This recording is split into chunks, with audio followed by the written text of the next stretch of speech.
There are some sayings that are just so packed with wisdom, they kind of echo through the centuries, challenging how we think every single time we hear them. Today, we're going to unpack one of those, an ancient proverb that flips our whole modern idea of power right on its head. He that is slow to anger is better than the mighty. Just let that sink in for a second. In a world that is so often all about strength and force, this is a pretty bold, almost radical thing to say. It's hinting at a totally different kind of power, a different kind of win. And look, this isn't just some feel-good sentiment. It's a direct challenge to what our culture celebrates all the time. We're taught to admire the mighty, right? The conquerors, the business titans, the people who command and control. But this ancient piece of wisdom is asking us to hit pause and look somewhere else entirely for what real strength is. So what is really being said here? What does it actually mean to be better than the mighty? Well, to figure that out, we've got to understand both characters in this little drama. Okay, let's dive in. First up, let's talk about the figure we all instantly recognize, the mighty. Who is this person in our world today, and what does their power really look like? The mighty is all about external force. It's the king, the general, the modern-day CEO. Basically, anyone whose strength is measured by how well they can command the world outside of themselves. Their power is something you can see, something tangible, and it's always directed outward. And when you look at these attributes, it paints a really clear picture. Their power source, it's controlling things on the outside.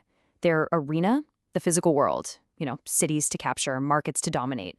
The focus is all about conquering other people, usually with a very visible, very reactive show of force.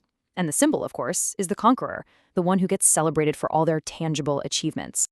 Okay, now let's flip the coin and look at the other side of this proverb. This is where we meet a totally different kind of hero, one whose strength isn't nearly as obvious, the person who is slow to anger.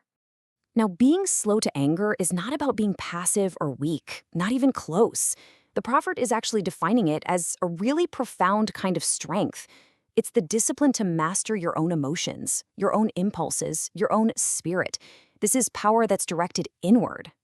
And these attributes, they're basically a mirror image of the mighty. The power source isn't dominion over others, it's internal discipline. The arena isn't the wider world, it's the inner self. The focus isn't on conquering others, it's on the conquest of yourself. And that takes a deliberate, often unseen kind of control.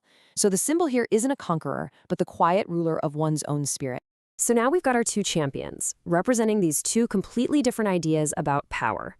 So let's put them side by side on this unseen battlefield that the proverb is talking about. And with the full line right in front of us again, the comparison gets so much clearer. See, the proverb isn't just showing us two types of people. It's making a judgment call. It's actually declaring a winner in this contest of strength. Now, what's really fascinating here is how this just lays the core difference bare. For the mighty, control is external. It's over cities and people. For the slow to anger, control is internal. It's over your own spirit.